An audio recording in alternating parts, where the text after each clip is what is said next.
ஓம் ஸ்ரீ குருபியோ நமக.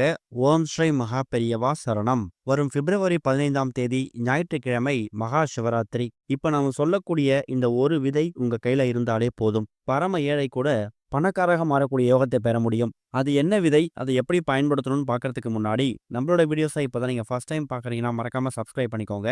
தொடர்ந்து இது மாதிரி அப்டேட் தெரிஞ்சுக்கிறதுக்கு பக்கத்து நோட்டிஃபிகேஷன் பெல்லை கிளிக் பண்ணி ஆல் அப்படிங்க செலக்ட் பண்ணிக்கோங்க. இப்போ மகா சிவராத்திரி அன்னைக்கு என்ன விதையை எப்படி பயன்படுத்த போறோம் அப்படிங்கிற பத்தி தெளிவா தெரிஞ்சுக்கலாம். மகா சிவராத்திரி அப்படிங்கிறது சிவபெருமானுக்குரிய விரதங்கள்லயே ரொம்ப முக்கியமான ஒரு விரதம். மாதம் மாதம் நமக்கு சிவராத்திரி வரும். ஆனா அப்படிப்பட்ட சிவராத்திரிய நம்ம முக்கியத்துவம் கொடுத்து வழிபாடு செய்ய மாட்டோம். அதுவே தை மாதத்துல ஒரு வருஷமும் தேய்பிறையில வரக்கூடிய சதுர்த்தசி திதி இருக்குல்ல, அதைத்தான் மகா சிவராத்திரியா கணக்குல எடுத்துக்கிறோம். மகா சிவராத்திரி அன்னைக்கு நம்ம பூஜை பண்ணும்போது நம்மளோட கர்ம வினைகள் நீங்கும். தெரிந்தோ தெரியாமலோ செய்திருக்கக்கூடிய சகலவிதமான பாவங்கள் விலகும். அதை விட முக்கியமானது, என்ன வரன் கேட்குறீங்களோ அந்த வரனை சிவபெருமான் உங்களுக்கு நேரடியாகவே வழங்கிடுவாராம். அதுதான் மகா சிவராத்திரியை வணங்குவதற்கான முக்கியமான நோக்கம். இது வரைக்கும் வாழ்க்கையில சிவபெருமான் வழிபாட்டுக்கு பெருசா முக்கியத்துவம் கொடுத்தது கிடையாது.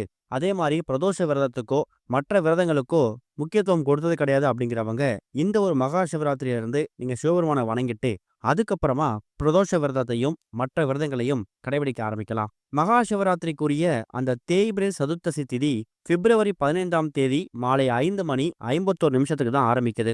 அது மறுநாள் திங்கட்கிழமை மாலை 6:26 வரைக்கும் இருக்கு.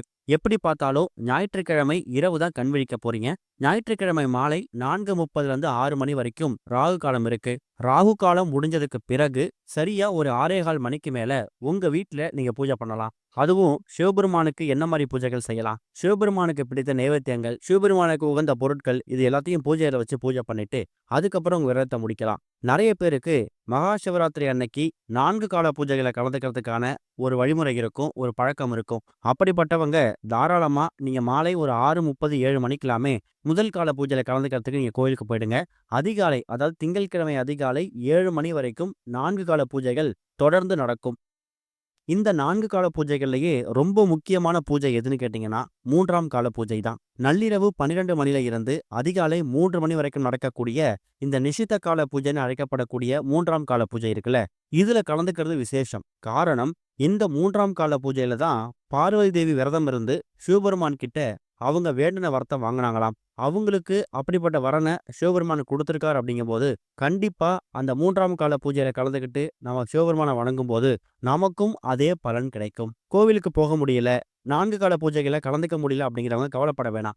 இரவு முழுக்க நீங்க உங்க வீட்டிலேயே சிவபெருமானுக்கு விடிய விடிய சிவபெருமான் போட்டோ கூட தீபம் ஏற்றி வைத்து கண் விழித்து நீங்க விரதத்தை கடைபிடிக்கலாம். இரவு முழுக்க கண் விழிக்கணும் அப்படிங்கிறதுக்காக மற்ற விஷயங்களை கவனம் செலுத்துறது, அதாவது திரைப்படங்கள் பார்க்கறது, வெட்டி கதை பேசுறது அப்படி இல்லாம சிவபெருமானோட மந்திரங்களை பாராயணம் செய்யறது, மந்திரங்களை உச்சரிக்கிறது, அது சம்பந்தப்பட்ட விஷயங்களை கேட்கறது, இதுவே பெரிய புண்ணியத்தை ஏற்படுத்தும். இதுதான் இந்த வருஷம் வந்திருக்கக்கூடிய மகா சிவராத்திரிய ரொம்ப எளிமையா வழிபடுறதுக்கான வழிபாட்டு முறை. இது போக எந்த ஒரு விரத நாள் விசேஷ நாள் வந்திருந்தாலும் அன்றைய தினம் நம்ம பண்ணக்கூடிய பரிகாரங்களும் தாந்திரிக முறைகளும் நமக்கு வாழ்க்கையில பல மாற்றங்களை ஏற்படுத்தும். எந்த ஒரு பரிகாரம் தாந்திரிகம் பண்றதா இருந்தாலும் அதுக்கு நமக்கு சில புல பொருட்கள் தேவைப்படும். அப்படிப்பட்ட அற்புதமான மகாலட்சுமி கடாட்சம் நிறைந்திருக்கக்கூடிய லட்சுமி குபேரர் வாசம் செய்யக்கூடிய அற்புதமான ஒரு விதையை தான் இந்த ஒரு பரிகாரத்துக்கு பயன்படுத்த போறீங்க. அது என்ன விதை அப்படின்னா நெல்லிக்காயோட விதை.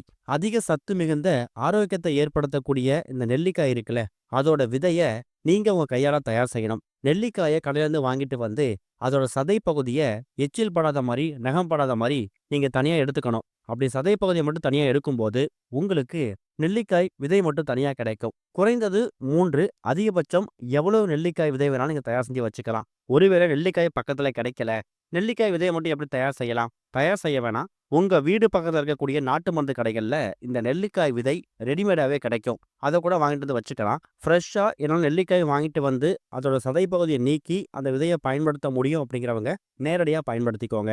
பொதுவாகவே பச்சை நிறம் இருக்கக்கூடிய எல்லா இடத்துலையும் அம்பாலோட அனுகிரகம் இருக்குன்னு ஒரு பெரிய ஐதீகம் இருக்கு. அது மட்டும் இல்லாம சிவபெருமான், அம்பாள், பார்வதி தேவி இவங்க 2 பேரையும் மகா சிவராத்திரி அன்னைக்கு சேர்த்து வணங்கும் போது எக்கச்சக்கமான மாற்றங்கள் வாழ்க்கையில ஏற்படும். நெல்லிக்காய் அப்படிங்கிறது மகாலட்சுமி தாயார் வாசம் செய்யக்கூடிய ஒரு பொருள்.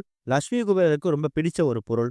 இவங்க 2 பேரோட அனுகிரகம் நம்ம வீட்டுல கிடைச்சிட்டாலே அது எக்கச்சக்கமான மாற்றங்களை நம்ம வீட்டுக்குள்ள ஏற்படுத்தும். முதல்ல இந்த நெல்லிக்காய் விதைகளை குறைந்தது 3, அதிகபட்சம் எவ்வளவு வேணா எடுத்துக்கோங்க. எடுத்து வைத்திருக்கக்கூடிய இந்த நெல்லிக்காய் விதைகளை என்ன செய்யணும்? உங்க வீட்டோட பூஜை அறையில முதல்ல விளக்கேத்தி வச்சுடுங்க. சின்னதா ஒரு தட்டுல இல்ல ஒரு துணி மேல இந்த 3 எண்ணிக்கையில எடுத்து வைத்திருக்கக்கூடிய அந்த நெல்லி விதைகள அந்த தட்டு மேலயோ, துணி மேலயோ வச்சுடுங்க. வச்சுட்டு இந்த ஒட்டுமொத்த அமைப்பையும் சிவபெருமான் பாதத்துல இருக்க மாரி நீங்க பார்த்துக்கணும். சிவபெருமான் பாதத்துல வச்சுட்டு, எங்க வீட்டுக்குள்ள லட்சுமி கடாட்சம் பெருகணும், லட்சுமி குபேர அனுகிரகம் அதிகமாகணும், குபேர கடாட்சம் ஏற்படணும்னு சொல்லி திரும்ப திரும்ப பாசிட்டிவான விஷயங்கள மட்டுமே பேசணும். குறிப்பா கடன் சம்பந்தப்பட்ட பிரச்சனைகள் நாங்க தீர்வு கிடைக்கணும், எங்க வீட்டுக்குள்ள பணம் வசியமாகணும்னு சொல்லி எல்லா விஷயங்களையும் திரும்ப திரும்ப அந்த நெல்லிக்காயை பார்த்து, அதாவது நெல்லிக்காய் விதைய பார்த்து நீங்க சொல்லிக்கிட்டே இருக்கணும். குறைந்தது எவ்வளவு முறை சொல்ல முடியுமோ சொல்லுங்க. அதுக்கப்புறமா ஒரு 1/2 மணி நேரத்துல 1 மணி நேரம் இந்த நெல்லி விதை சிவபெருமான் போட்டோவுக்கு முன்னாடி அவர் பாதத்துல அப்படியே இருக்கட்டும். அதுக்கப்புறமா உங்க அன்றாட வேலை பார்க்கலாம். இரவு தூங்க போறதுக்கு முன்னாடி அந்த நெல்லி விதைகளை சின்னதா ஒரு துணியிலையோ இல்ல ஒரு ஒயிட் கலர் பேப்பர்லயோ வச்சு மடிச்சு உங்க வீட்டோட வடகிழக்கு மூலையில வைக்கணும். வடகிழக்கு மூலை அப்படிங்கிறது ஒரு வீட்டோட ஈசானிய மூலைன்னு சொல்லுவாங்க. பெரிய பெரிய ஆபீஸ் அலுவலகங்கள் கட்டும்போது ஈசானி மூலை பெருசா இருக்க மாதிரி தான் கட்டுவாங்களாம்.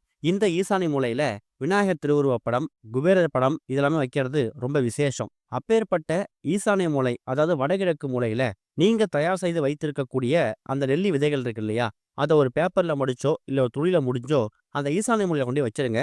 அந்த ஈசானிய மூலையில ஏற்கனவே ஏதாவது பொருட்கள் இருந்தா கூட அந்த பொருட்களுக்கு மேலேயும் வச்சுக்கலாம். சுத்தபத்தம் இல்லாம இந்த மூட்டையையோ இல்ல அந்த பேப்பர்ல மடிச்சு வச்சிருக்கீங்களா நெல்லி விதை, அத தொடர்றத தவிர்க்கிறது நல்லது.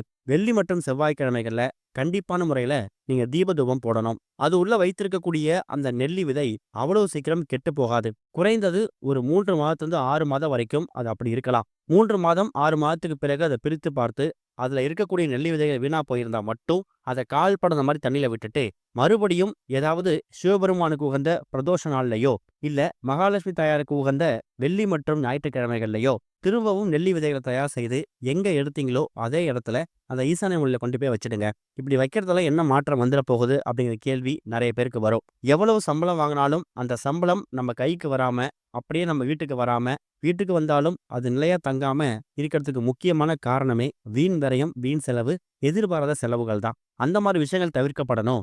எதிர்பாராம வரக்கூடிய மருத்துவ செலவுகள் இருக்குல்ல, அது குறைஞ்சாலே பாதி காசு சேமிப்பாகும். இப்படி உடல் சம்பந்தப்பட்ட, வருமானம் சம்பந்தப்பட்ட, பொருளாதாரம் சம்பந்தப்பட்ட எந்த ஒரு பிரச்சனையா இருந்தாலும் மகா சிவராத்திரி தினத்துல அம்பாலாக கருதப்படக்கூடிய அந்த பச்சை நிற நெல்லிக்காயிலிருந்து எடுக்கக்கூடிய அந்த நெல்லி விதைகள் இருக்கு இல்லையா, அந்த நெல்லி விதைகள்ல லட்சுமி குபேர வாசமும் மகாலட்சுமி வாசமும் இருக்கு. இந்த இரண்டும் சேரக்கூடிய இந்த ஒரு அமைப்பு உங்க வீட்டுக்குள்ள பண வரவு தடையை நீக்கும். அதை விட முக்கியமானது, இதுவரை இருந்துட்டு இருந்த பொருளாதார கஷ்டங்கள் நீங்கி முன்னேற்றம் ஏற்படும். பார்ப்பதற்கு ரொம்ப எளிமையாக தெரியும், ஆனா இது மூலயமா கிடைக்கக்கூடிய பலன்கள் ரொம்ப பெருசு. இது மூலயமா ஒரு 10 ரூபாய் உங்களுக்கு லாபம் கிடைச்சா கூட அதுக்கு நீங்க மட்டும்தான் அதிபதியா இருக்க போறீங்க.